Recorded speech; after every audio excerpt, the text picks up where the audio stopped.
Welcome, and thank you for joining us for today's webinar, The 13 Metrics That Matter Most. My name is Eliana Raggio, and I'll be your moderator today. And today's webinar is being presented by DealerOn. And for anyone who isn't familiar with DealerOn, well, we're an award-winning website development company and digital agency, best known for our search engine optimization, best-in-class customer service, and our award-winning websites. Recently at NADA, DealerOn received the Best in Show Award for website design from Dealer Marketing Magazine. DealerOn was named the top-rated website provider by Driving Sales in 2012 and 2013, and it's official. DealerOn customers have been winners of the Digital Dealer Website Excellence Award's highly coveted overall winner 4 times in a row. DealerOn is the only website company that can claim that. DealerOn is so committed to lead conversion, optimization, and customer service that we're the only company in the industry to offer a money-back lead guarantee program. So, does your website company guarantee you leads? Well, then maybe you should check us out at dealeron.com. And we have a great show in store for you today. We are very pleased to have Dennis Galbraith as our presenter today. Dennis Galbraith leads research and business intelligence for dealers at Driving Sales and is the author of 2 books, Sales Integration and Online Automotive Merchandising. Through Driving Sales, Dennis delivers research services to dealers and their vendors, as well as consulting and training. Dennis has owned 2 successful companies serving dealers and vendors, Dennis Galbraith Marketing Services and Revenue Guru. Through the 1990s, he taught marketing at the graduate and undergraduate level for Embry-Riddle Aeronautical University. He ran the Automotive Internet Division of J.D. Power and Associates until 2006, and he then managed over $300 million in advertising products at Cars.com's Vice President of Advertising Products and Training. He has taught marketing for NADA Academy and is widely known for his dynamic speeches and videos, as well as his informative writing, and he can be reached at dennis@drivingsales.com. Now, during the presentation, if you have any questions, please use the question feature located on the corner of your screen to submit them.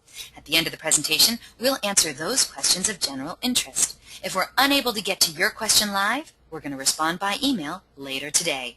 Also, don't forget, a link to download a copy of the webinar recording will be emailed to you later today for your reference, and please feel free to share it with friends and colleagues. And guess what? Our good friends at Driving Sales are giving away a really great prize today on the webinar. All of you lucky webinar attendees are going to be winning a website analysis by the experts at Driving Sales. That's right, all of you are winners. It's valued at $200, and all you have to do is email ron@drivingsales.com to schedule your free website analysis. Also, at the conclusion of the webinar, you're going to receive a short survey, so fill it out because we're always looking for great feedback from our audience.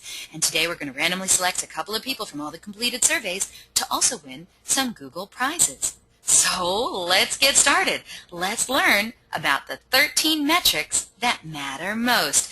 Dennis Galbraith, OMG. I am so very pleased you are here on my show. How long have I been trying to hunt you down? I'm so glad you're finally here. Thank you so much for being here today.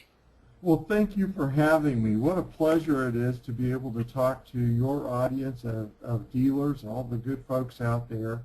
And I hope everybody can get a lot out of it. Here's our objectives for today. Understand the key summary metrics, and I'll get into that right away.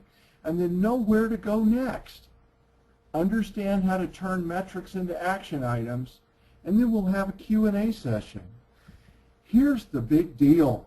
You've heard all this about big data, and there is a mountain of data. Your customers are spending hours shopping online, and every second of it produces data.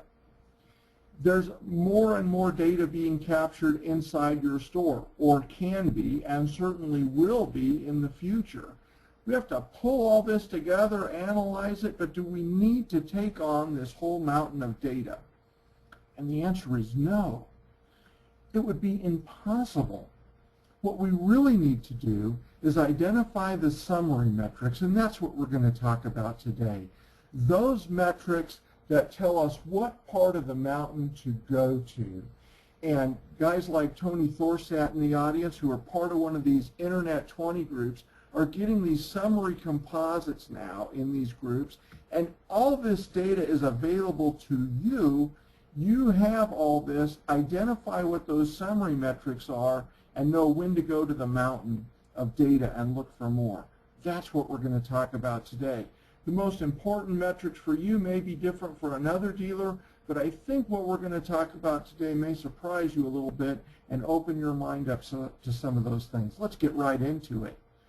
First, visitors per vehicle and visit quality.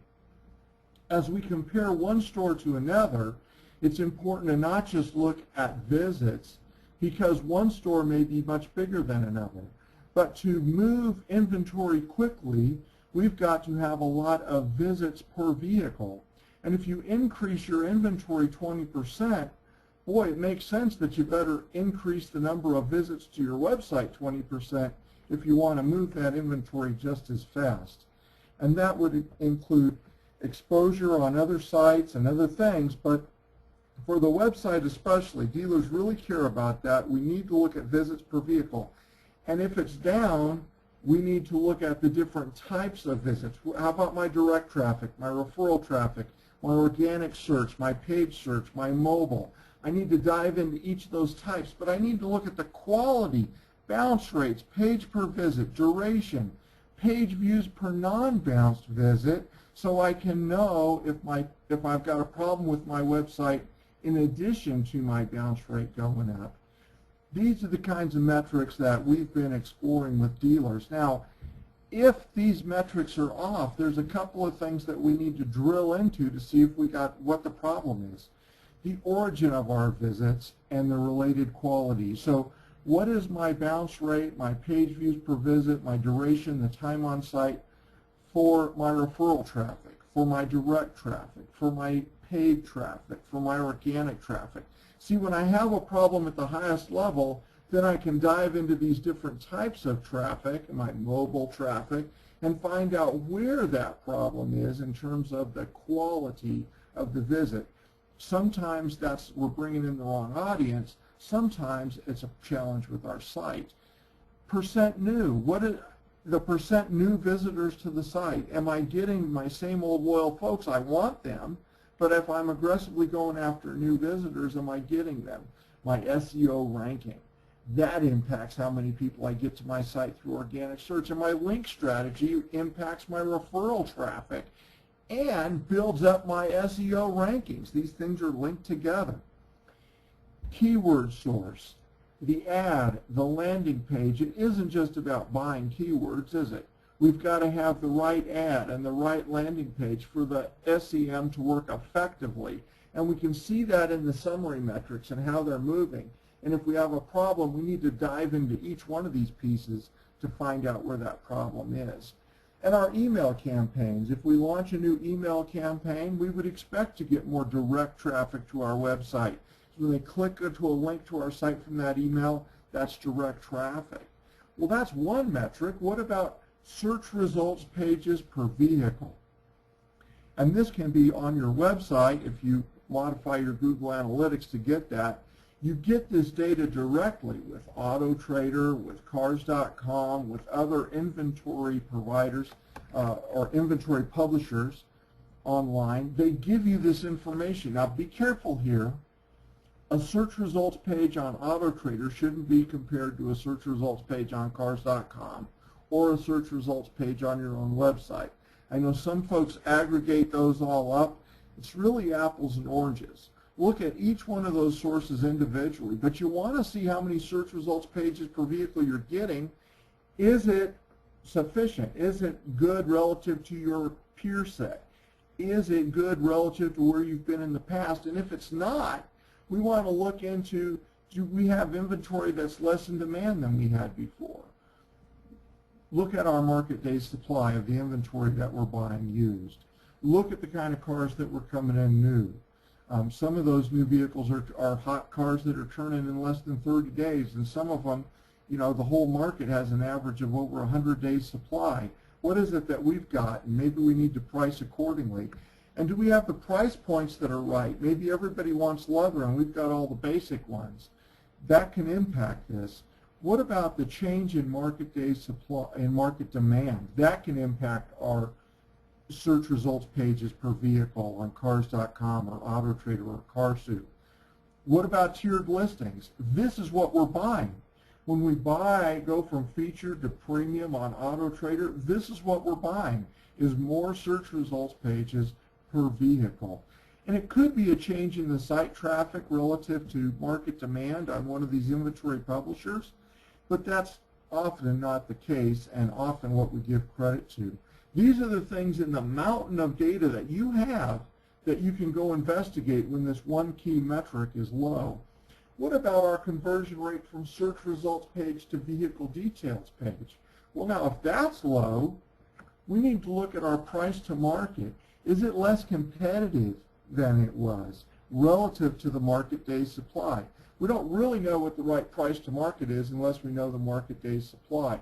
I don't care if you're using vAuto, AAX, First Look, or anybody else's tool. It's generally the same principle.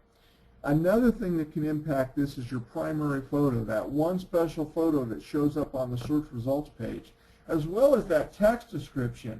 That's very underutilized. Say the thing that is most important about that vehicle. If it's diesel, if it's hybrid, you sure want to say that. Intermittent windshield wipers, every vehicle's got it. Don't put it there. Make sure that the words that are there are the words that distinguish that vehicle. The logo and other designations. If it's a certified vehicle, you can get that manufacturer certified designation right there on the search results page. And one of the things I'm finding, I'm up in Edmonton, Canada today, and one of the things I'll be talking to the 20 group about today is exactly this. What are they doing on their own website? Because the search results page, the objective there is matchmaking. Match the customer with the right vehicle. Do you have the right content to facilitate that? Now, the objective of the vehicle details page is to demonstrate that vehicle. So we want to see how many of those vehicle details page views are turning into a tracked contact, a phone, email, chat. And if that's insufficient or if that's going down, we want to look at these things. What about our value demonstration? By value, I'm going to use the simple economic definition of benefits divided by price. I don't just want to deliver value by cutting price. That costs me money. I want to enhance the perceived benefits.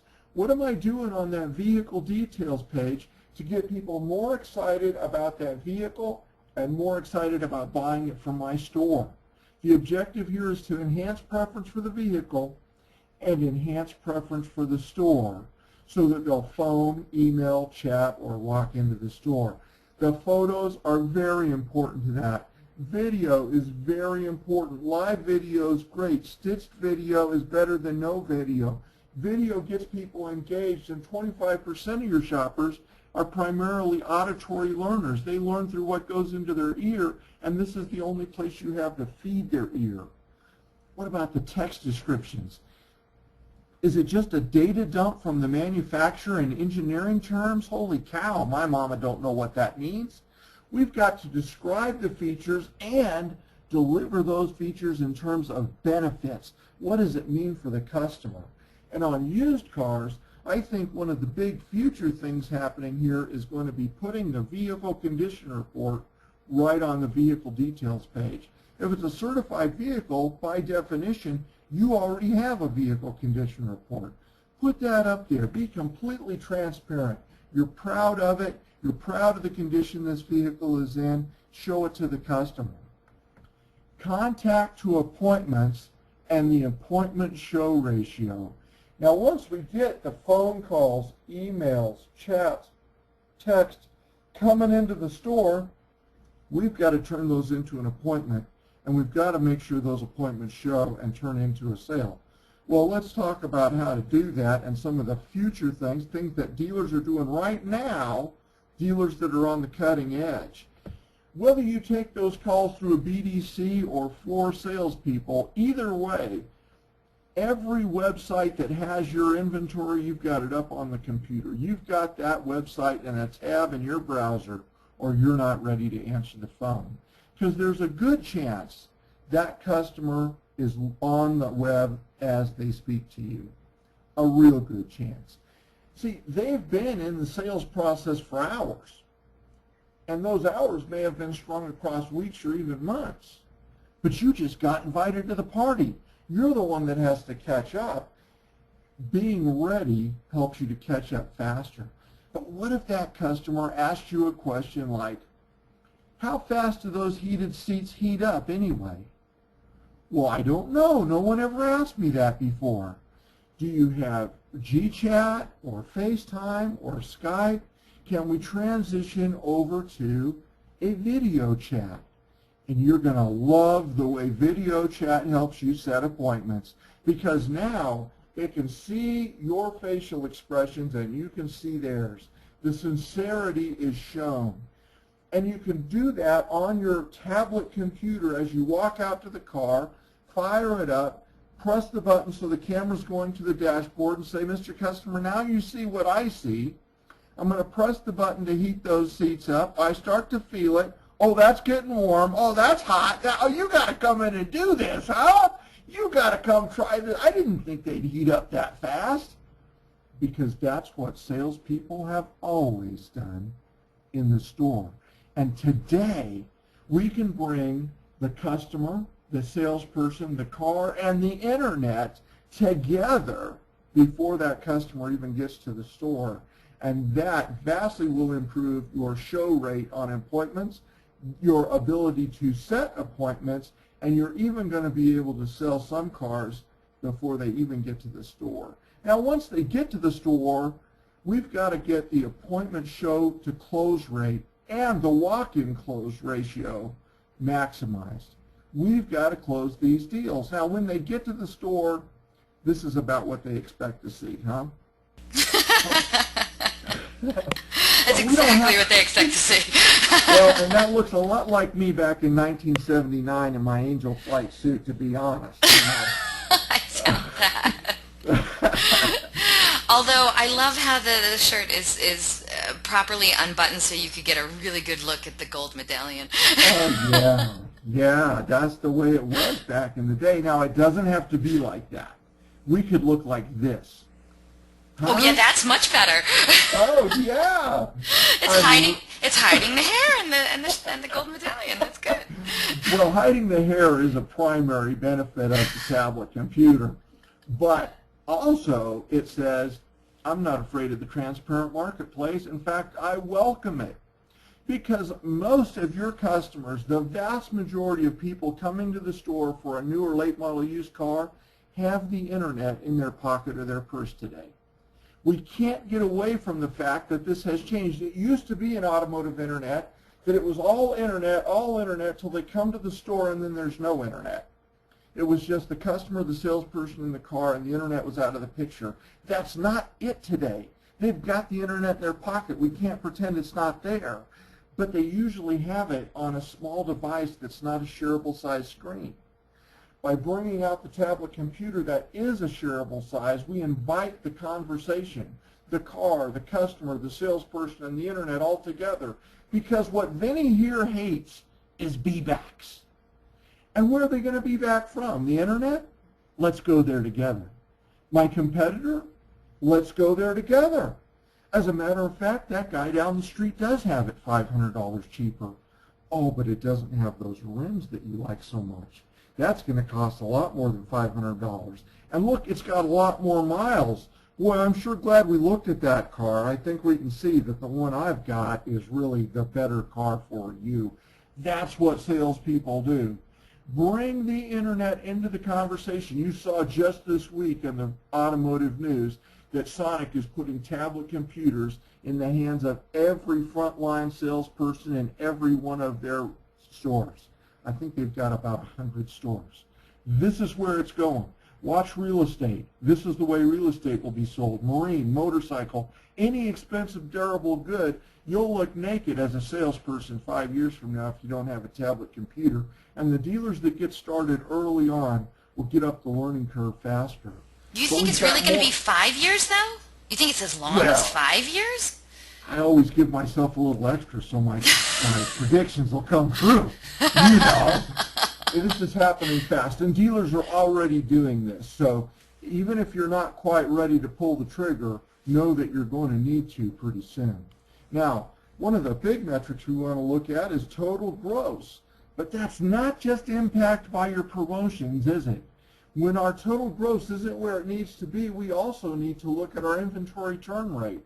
And that could be a function of our market days supply. What are we stocking? Are we stocking cars that everybody and their mother's stocking and nobody's looking for? That's not going to help our total gross.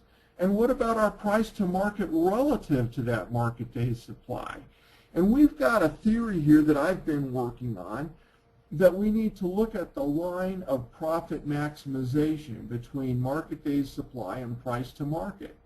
If the market days supply is low, then the price to market can be higher. 101%, 102% might not be out of line if those cars are selling in 20 days in that market. But if they're selling in 120 days, the price to market's going to have to be 95% or something like that, maybe even lower. So for every vehicle, they land somewhere on this line of profit maximization, and a key metric that we're working on and haven't perfected yet, but we're working on, is how far are you on each vehicle from that line of profit maximization? How well are you using the pricing tools that are available to you today and maximizing that opportunity? And then we can average out the distance from that line and have a summary metric that says, wow, I need to look at how my tools are being used because we're not getting as close to that line of profit maximization as we used to. That's a little bit futuristic. I got a little bit more work to do, but I wanted to give you the first sneak preview ever. What about the procurement? Are we buying things that are right to our target? Do we have a strategy? Do we have a target? And are we fitting it? Are we getting cars that are the right market day supply? Are we getting them at the right cost to market? And what's the history match? If we're a Honda store, we probably aren't going to sell full-size pickup trucks as well as our Dodge store. But we can take one and trade in and ship it over to our Dodge store where the history on selling those vehicles goes better. This is the kind of thing that large dealer groups are doing today, moving their trade-ins to the right store, getting it at the right cost to market, and in some cases they can afford to pay more because they know they've got a store in their group that will be able to sell it better. But clearly we want to get it at the best cost to market possible, and understanding our history match will help us to be able to pay more when we need to. And we have to look at the expected life cycle profit, and that means not just front-end gross, not just back-end gross, but service as well. Are we stocking the kinds of cars that we have good service penetration on? Because that's what really drives the bottom line. It may be that we can move these cars really fast, but we don't get service penetration on them for one reason or another. If that's the case, they're not worth as much in our inventory mix as something that maybe we get a little bit less front-end gross on, but we're going to get that service over a longer period of time and a higher likelihood of getting that service the first time. And what about the cost per action? Now, looking at the advertising side of things, we have to analyze things on a cost per action basis. What if that's off? Well, we have to look at our cost per visit, our cost per VDP, our cost per SRP, our cost per track contact, our cost per sale. See how this matches up perfectly with those conversion ratios we talked about? If I'm converting well, then my cost per does well all the way through. But once I start converting poorly in a given area, my cost per is going to be impacted all the way down through. I've got to fix those things, and the higher up they are, the more important it is to get right on them and get them fixed. I also have to work with my vendors and make sure that I'm getting a value for all these things. Now, it isn't always just the vendor, is it? Most advertising products today are participatory models. So oftentimes it isn't that the product doesn't work, it's that we're not working the product. I had a dealer in a 20 group say, Dennis, I came here with the purpose of canceling this vendor. But what I can see, what you're telling me, no, wait a minute, what the metrics are telling me is that I don't know whether that vendor works or not. What I know is I'm not working that vendor's product. And I've got to change what I'm doing to make that product work. Then I can evaluate it. Then I can hold my vendor accountable. Then we can get into a real conversation there. Look at your cost per action, but don't assume that it's all on the vendor. Look at your responsibilities at each one of these stages, and if you're filling them, sit down with your vendor, have a conversation. I think we're ready for a poll question. Well, I think that's a great idea. Let's do it. Okay, audience, we have a poll question for you. So if you please look at your screen, and let's see what you have to answer. We want to know, do you have any responsibility for fixed operations marketing at your dealership? Please just select one of the following answers. Is it, yes, it's all on me, I'm the dude? Or is it, yes, but I share responsibility with somebody else? Maybe you have some responsibility, but, you know, not a lot, just a little, just enough to be dangerous. Or maybe your answer is, no, you don't have really any responsibility when it comes to fixed ops marketing.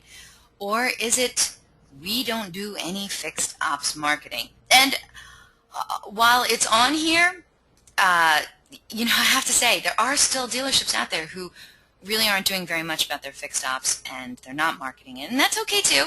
We just want to know what you guys are doing right now. Now, Dennis, before these answers come up, because we are waiting for a majority of the votes to come in, before these answers come up, I want you to know, Dennis, my audience is pretty savvy. So we're going to see. I don't doubt it a bit. So we're going to see where this all lines up. And I'm really, really shocked at the results. Oh, here we go. More votes are coming in now. Kind of surprised by the results that are in so far. And we're still waiting for some more to come in. But before we get to that, Dennis, when it comes to fixed ops marketing, how important is it? Well, for a lot of dealerships, fixed ops is half the profit in the store, and sometimes more. Oftentimes, this is what's carrying the store. And for some brands, the only reason for selling new vehicles, because there's no profit in it, the only reason for selling new vehicles is to get the future service business. And so we have to look at this notion of profitability holistically. Auto dealerships are the most departmentalized small business on God's earth. And it isn't all to our benefit. Departmentalization helps us specialize and stay focused. But we have to recognize we're part of one big team. We have to back up and look at service as a whole, because service profitability is essential to the vast majority of dealerships. I've heard, and I'm going to close this poll and share the results with you now, but I've heard that there are some dealerships out there who make as much as 70% of their profit just from fixed ops. So I'm kind of surprised Absolutely. that more marketing isn't done for that particular service. Okay, well, let's see what the audience had to say.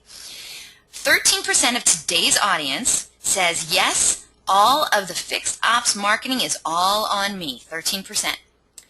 30% said, yes, but I share that responsibility. 26% of today's audience said, yes, but they have very little responsibility when it comes to the fixed operations marketing. 26% of today's audience also said, no, they don't do anything when it comes to fixed operations marketing. And we do have a very slight 4% that says we don't do any fixed ops marketing. Dennis, what do you think? Wow. Well, you do have an advanced audience, because over half of your audience has some involvement in service. And I find that to be high across this industry as I go and talk to folks who are very, very interested in the internet. Oftentimes they have no responsibility for fixed ops, which I think is a bit misguided. For those that don't have any responsibility today in fixed ops, I encourage you to do this. Study this anyway. Even though it's not something you have responsibility for today, if you want to move up in the organization, this is what you're going to have to understand. And I think that the industry is evolving to where if you just want to stay where you're at, you have to be cognizant of total profitability and the impact of fixed ops on it. Because total profitability is what sends your dealer principal to Hawaii, not just the metrics that you're responsible for. So let's dive into some of those metrics, and I'll just stop harping on it. How's that? Okay. Service penetration rate. That's one of our summary metrics. Are we retaining that service? And so if not, we want to dive into that. What's our service penetration rate by distance? Are there some particular zip codes where we do really, really well with service and some areas where we don't? Is that a problem that we can fix? Or is it a question of, gee, those people are on the other side of the bridge and they'll go farther for a sale, but they're not going to go farther for a service? And so, okay, that's good to know, because it's still worth it to market to them for the sales side, but we're not going to get the service business, so we can't spend the same cost per sale, new vehicles especially, to get those customers that we can in those zip codes where we have good service penetration rate. What's the right amount to spend on a cost per sale basis? Well, I'm going to show you in a little while that cost per sale isn't the holy grail. But whatever that number is, it changes from zip code to zip code based on your service penetration rate.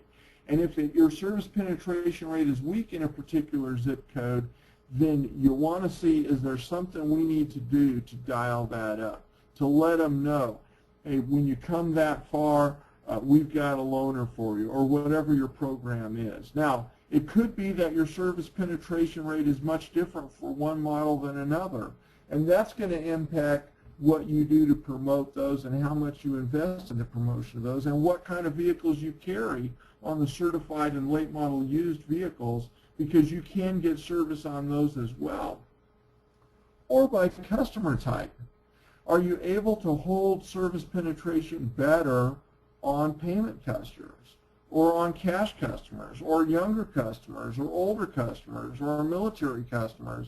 Look at your different segments that you're serving and say, what's my penetration rate there? Don't just look at your service penetration rate and say, well, it's low, I'll do this.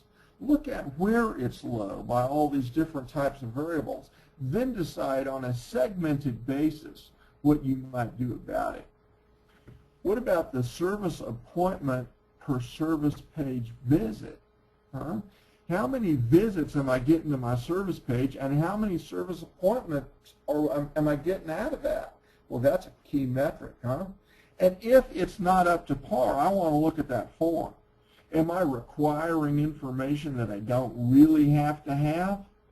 Am I encouraging the phone calls from that? Am I encouraging the chats from that? Are they going to the right place? Do I have people ready to handle those chats and take those appointments? What about the aggressiveness of my traffic acquisition? Am I going out and getting enough visits? And am I getting the right kinds of visits? And what about my ratings and reviews? Because that impacts how likely folks are to actually do the service. And am I posting those ratings and reviews on my service page? If I'm doing real well there, am I bragging about it? Because on the service page, we got to not just let them know, yeah, you can make an appointment, but we're the right place to make an appointment with. And ratings and reviews can really help with that. Dollars per repair order. Boy, that's important. Just getting them in isn't enough. We've got to make sure that we get the maximum dollars per repair order, and a lot of times that has to do with building confidence. So if that's not as high as it ought to be or as high as it used to be, we want to look at our demonstration of need. Are we demonstrating to that customer, yeah, that rotor really does need to be replaced, and here's why.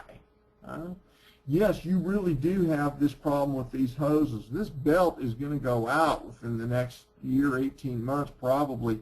Here's why. Here's a picture of it.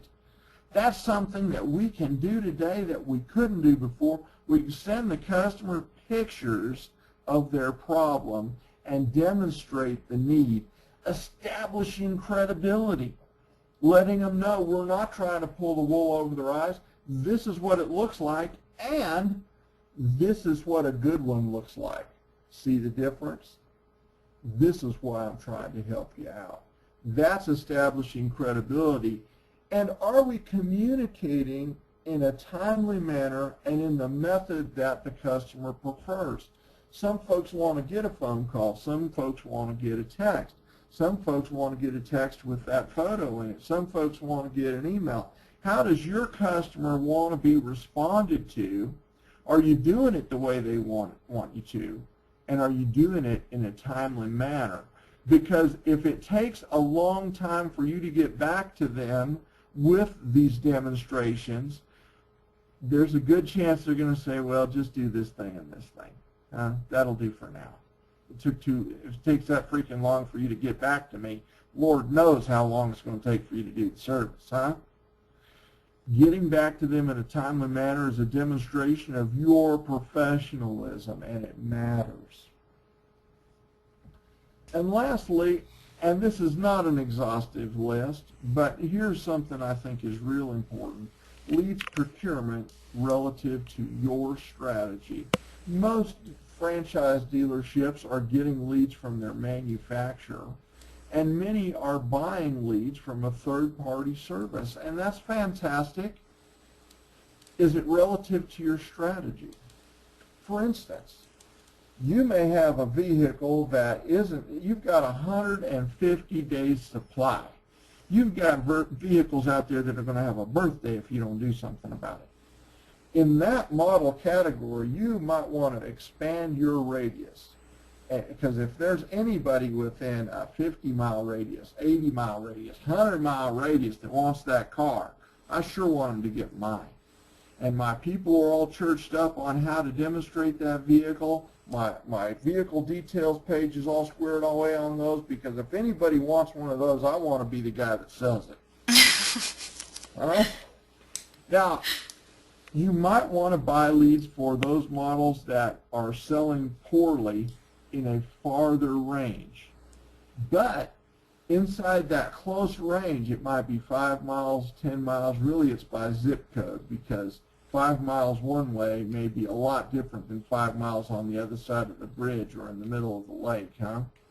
So if they're close to you, even for a hot model, you've got a model that's selling in 20 days. You don't need no leads. They're going to sell anyway.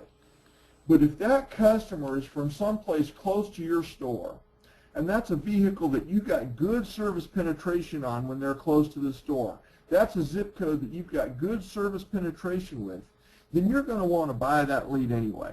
You don't want to take any chance that some other dealer is going to sell that car to that customer. Yeah, you would have sold the car anyway.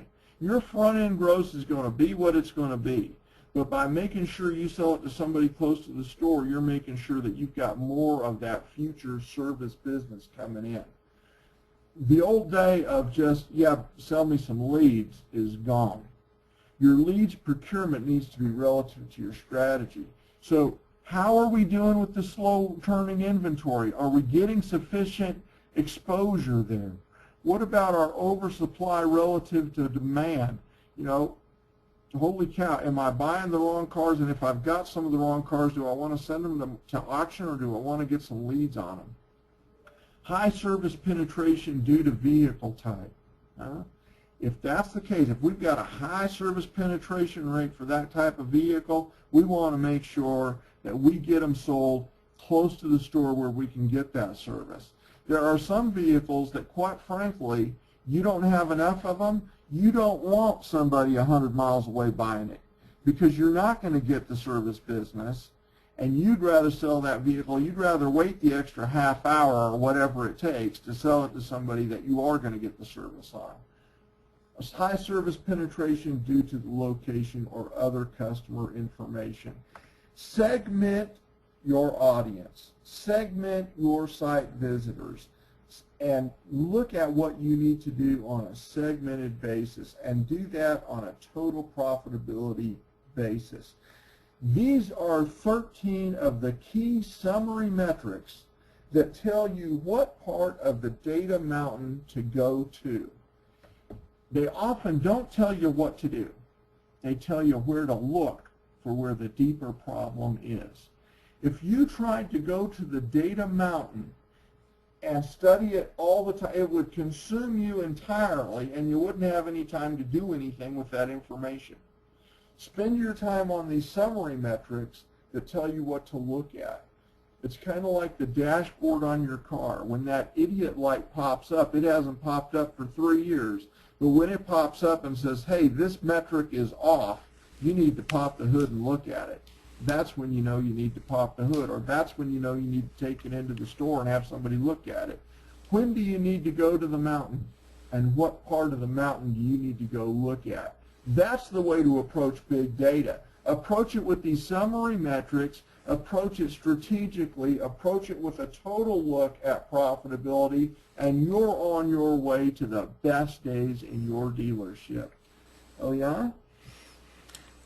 I'm stunned by the level of information that you just shared with all of us. That was really, really spectacular. As a matter of fact, I'm not the only one. There's a few people who wrote in. For instance, David, he said this information and presentation is amazing. Dennis, thank you so much. That was really, really spectacular.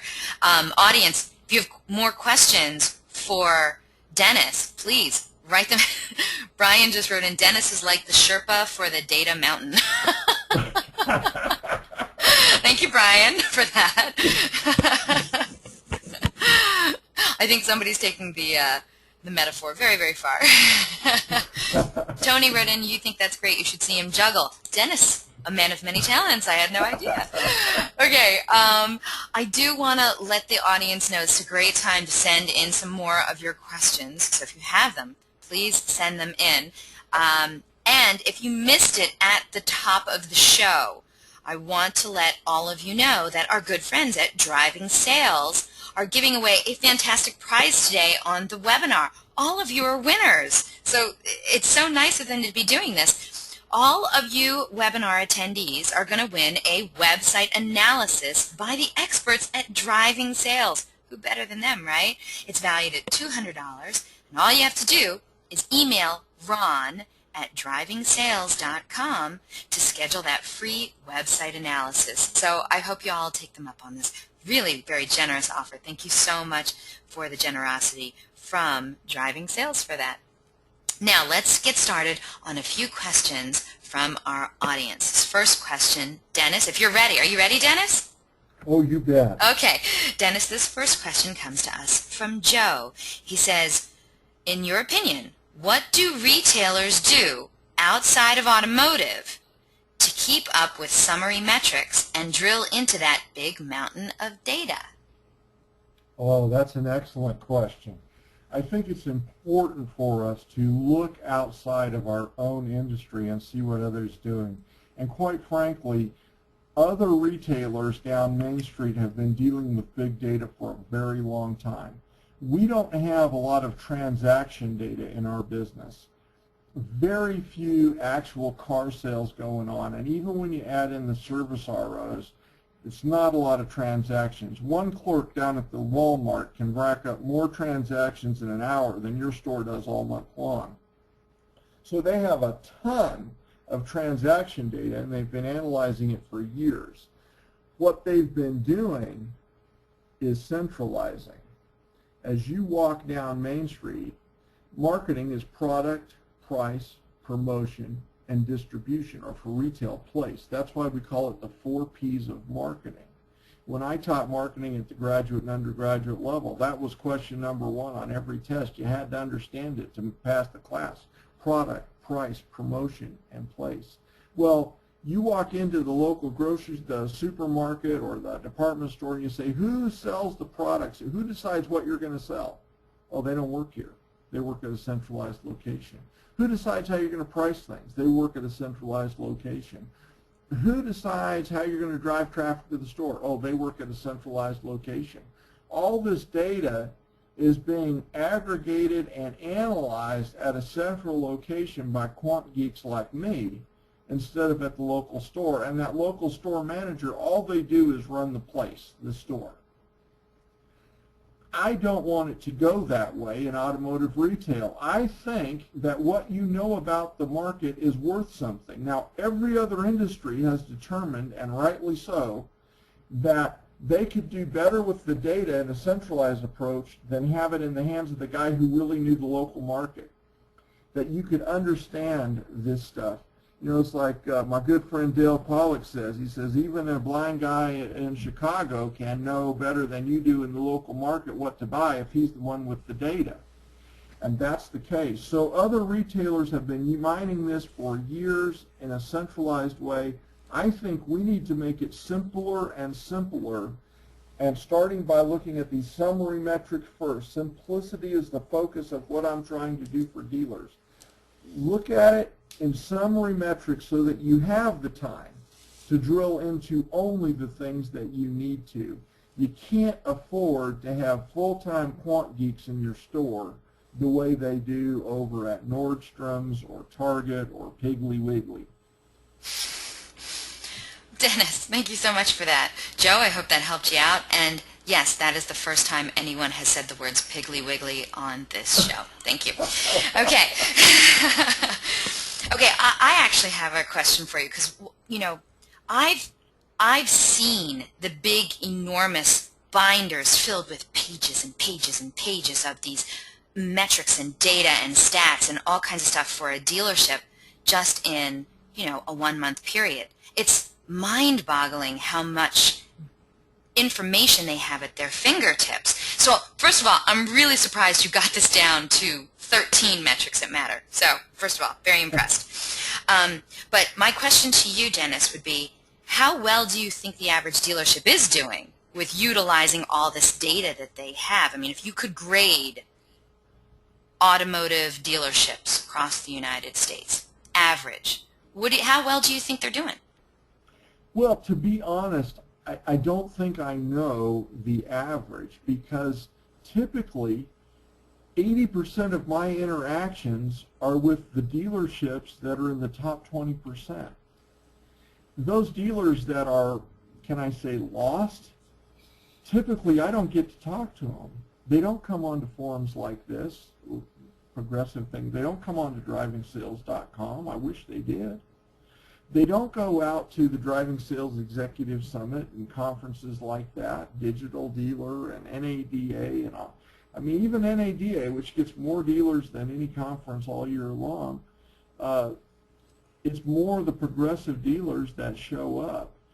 So I'm not sure I know what the average is, but I know that the range is spectacular. I know there are dealers, and I know that there are some of them on this call, that are super progressive. In these Internet 20 groups we're doing, it started with folks that are in the top quintile of all dealers, and they have improved dramatically over the year and a half that we've been doing this, nearly 2 years now, with these Internet 20 groups. So they're super dealers now, and they're moving faster, more progressively than the low-performing dealers are moving out of the starting blocks. It's kind of like a sprinter, you know. Once he gets to the 70, 80-yard line and a 100-yard dash, he's really moving and picking up speed. Getting out of the blocks is the hard part. And so if you've got somebody that just isn't getting out of the blocks, do them a favor and whop them upside the head. You know? Okay. I mean, they've got to get in the game to be able to survive. They've got to get on programs like this. They've got to get into these community sites. They've got to get out to the conferences and get into the game. If you are a progressive dealer, you probably already know that you've got to keep up with it. This thing is changing constantly. If I did the same thing in a month, I'd probably have different, it wouldn't be the exact same 13 metrics that I would come up with. Really? It is just moving so doggone fast. And of course, it depends on what the dealership strategy is. So every store would have a different set Slightly different, key right? summary metrics depending on their strategy. You know, I'm going to talk to you a little bit about this comment that came in from Steve, and he says, were there any other metrics that almost made this list? He noticed, for example, you didn't have anything in there about social media or mobile metrics, and was wondering if those were the kinds of things that maybe almost made it. Yeah, absolutely. I'm big on that. Social media is very important. One of the things that we're working to do is to capture all the data from Facebook and Twitter through these APIs and put it into these composites for these Internet 20 groups, because we do think that it's vital. I didn't mention it because I think the number of dealers that are really progressive on social isn't that high, and I didn't want to, I was just afraid, frankly. But it ought to Never be afraid, Dennis. Never be afraid. It ought to make the list on social media. Absolutely. Maybe on the next list. Maybe on the next list. Yeah, and you know, and it isn't. Let me say this now. It's difficult because it isn't just how many friends do I have on Facebook, huh? Right. Let me tell you a real quick story that will encapsulate this for you. Back in the 90s, when I owned Dennis Galbraith Marketing Services, pre-internet days, in the early 90s, it was a fellow, Gene Seeley, out in Victorville, California. He was a Holocaust survivor. Loved him for that, loved him for all he'd been through, but he was so ornery he could piss off the Pope. And many dealers just hated to see him in the store, but he influenced probably 100 sales a year. He used to be an automotive photographer. He knew a lot about cars, and people would go to him for car advice, and he was big, and all the social groups around the community and Chamber of Commerce, everybody knew old Gene. So the smart dealers said, Gene, we're launching the new Oldsmobile on Wednesday night. I want you to come in Wednesday morning and look at this thing with me and tell me what you think about it. And I sure want to make sure you're at our party Wednesday night when we unveil this thing to the public. And what's old Gene going to do?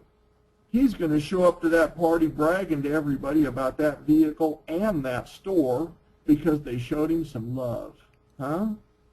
And if he were alive today, he wouldn't be influencing 100 sales a year. It would be 1,000. He'd be using social media to influence a lot more people. You give me one Gene Seeley that uses his Facebook to blast out about how wonderful my products are and my store is, and I'll take that over 1,000 friends that do nothing for me. That's the big key to social media. Big talk from you, Dennis. Big talk.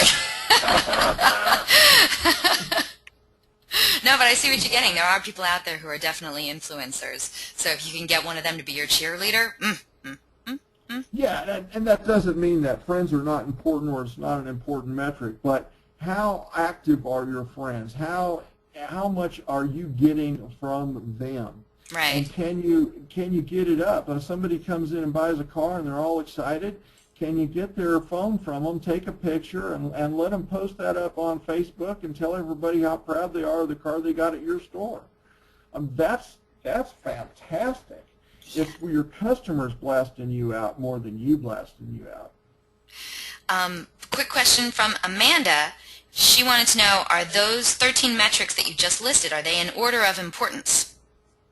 No, they're not, and the order of importance would vary by strategy. They were just kind of as it rolled out of my stupid little head, to be honest, Amanda. No problem, no problem. Brian wrote in, he said, I would say that even as a progressive dealership, our team does not utilize the data that we have available. It's hard to get the frontline services and sales staff to see the benefit. Very interesting comment from Brian, so thank you so much for that. I do want to get to the next question, which is from Bruce. He says, is bounce rate that important since our sites are now also the main source for people wanting to get our phone number to call us? So that's interesting. I mean, certainly you don't have to spend a lot of time on a website to find the phone number. At least you shouldn't, right? So if people are only coming there for the phone number and then hopping off, how much weight should you give to the bounce rate? Well, you still have to look at it. And, Bruce, I would say this. You're absolutely right. And if a dealer's bounce rate is less than 15%, that's a problem. You're probably not being aggressive enough about the traffic you go after, because you are going to have a certain number of bounces that you absolutely want. You get somebody directly to your service page and there's the phone number and they call it up and make an appointment. They did exactly what you want them to do, and yet it's a bounce. So if your bounce rate's less than 15%, from the data I've seen across all these dealerships, those are the dealers that aren't being aggressive enough about their traffic. One of the symptoms we see in there is usually the percent new is not very high, that all they're getting is their loyal traffic and all that, and those people are less likely to bounce. Now, if you're so aggressive about attracting new traffic that your bounce rate is 50, 60, 70%, then you probably have a problem on the other side. Now, there are some. I know my good friend Tom White Jr. out at Subaru of Wichita, they just kill it. I mean, you'd be hard-pressed to tell them they don't know what they're doing. And they like to have a high bounce rate. I believe Tom runs around 40, 50%, because he's very aggressive about the traffic he's going after. So match it to your strategy. It's an indicator of quality. Don't stop there. Also look at the engagement metrics, the page views per visit, and the duration. And don't just look at average duration. We look at the percent less than 10 seconds, because that means they probably didn't do nothing. And the percent more than 3 minutes, because that's kind of an inflection point where the goodies really start to pop out. Thank you, Dennis. Bruce, I also want to let you know that Tony wrote in, and he said that he checks out the bounce rate by page. He feels that's a little bit more important than just the flat old bounce rate. So hope that helps you out, Bruce.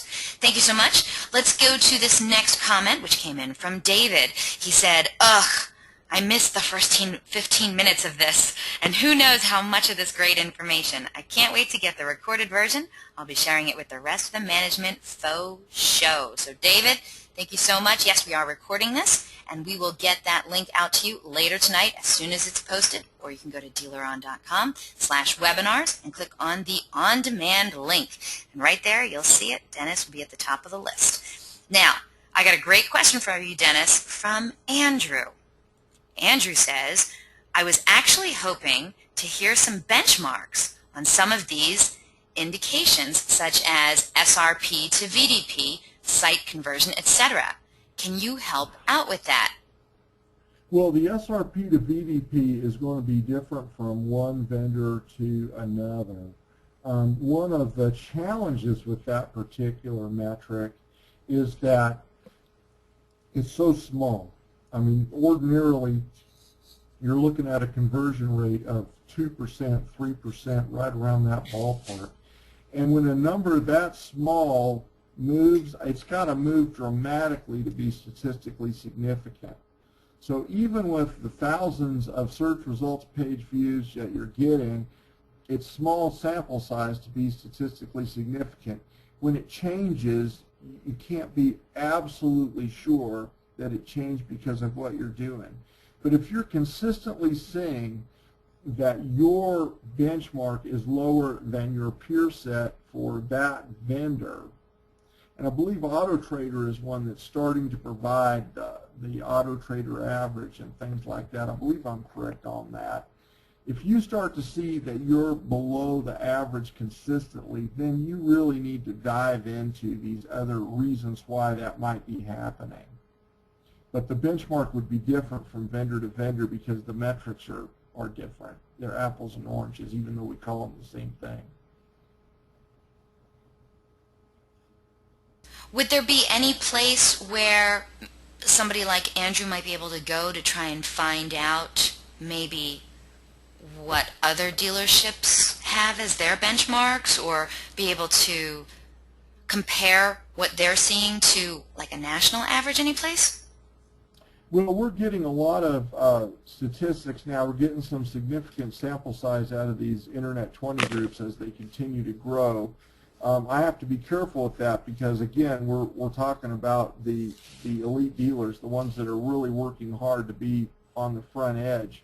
And so that's going to set a pretty high mark. Folks will just look at that and start crying sometimes because they're so far off the mark, huh? And so we have to be careful there. Also, we have to be careful that it depends on your strategy, your market. And so one of the nice things about a 20-group format is that I can look at my metric relative to my group average and relative to everybody else in the 20 group, but I know that my store and my market are a lot like these 5 guys. And compared to those 5 guys, I may be above the group average, but I'm below every one of them. I want to sit down and talk to them about what are you doing in your market. Our kinds of markets seem to be able to knock it out of the park better. I want to make sure I maximize my opportunity. And so it's going to, be careful about averages, for crying out loud. You really have to be careful there. Benchmarks are vital. That's the big thing going forward. I want to make sure that as I distribute benchmarks out to the industry, I'm not adding more confusion, I'm adding more clarity. And so I've got to be real careful with that. And I apologize for the, you'll get a lot more over the months and certainly years ahead. But right now I'm going to be a little bit mum on what we got going in these Internet 20 groups. It's a select thing. Okay, well, a real quick question, and then we'll close it up. But when you say that dealers should compare themselves to other people in their market, should they discount comparing themselves to other people that sell the same brand? It depends. In many cases, the brand will have a big impact. For example, you're not going to get as many search results pages per vehicle on new Mitsubishis as you do new Toyotas. Just isn't going to happen. Right. That's why I'm asking. I mean, yeah. Is it just? It's not just the market, then, right? No. Brand matters too, and for some vendors, they have much better penetration in some markets than in others. And I know that from being on the vendor side the short time that I was. Some vendor, you can't judge a vendor nationally.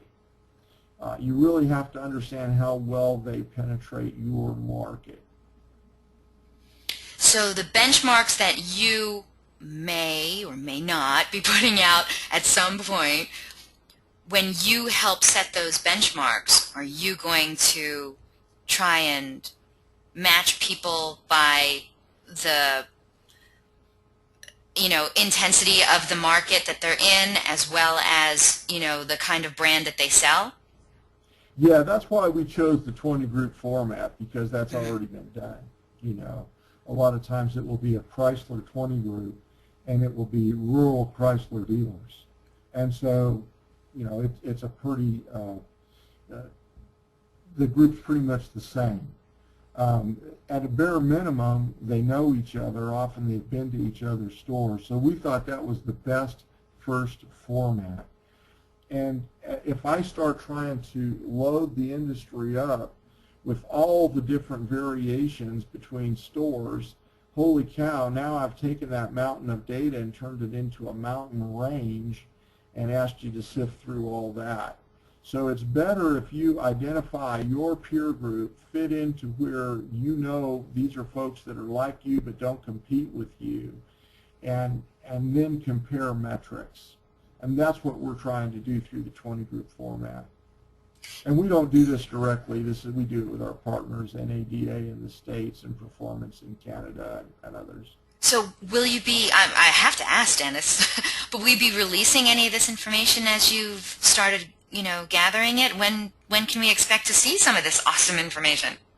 Well, I did talk about some of the results at the Driving Sales Executive Summit last October, and we'll use some macro things, but of course the biggest benefit is going to be for the people in the groups themselves. Sure. And for the vendors of those dealers, because those dealers know how to utilize those vendors' products best, get the most out of them, and I think that's a tide that lifts every boat in the ocean. I I just love the way you put stuff, Dennis. Thank you so much.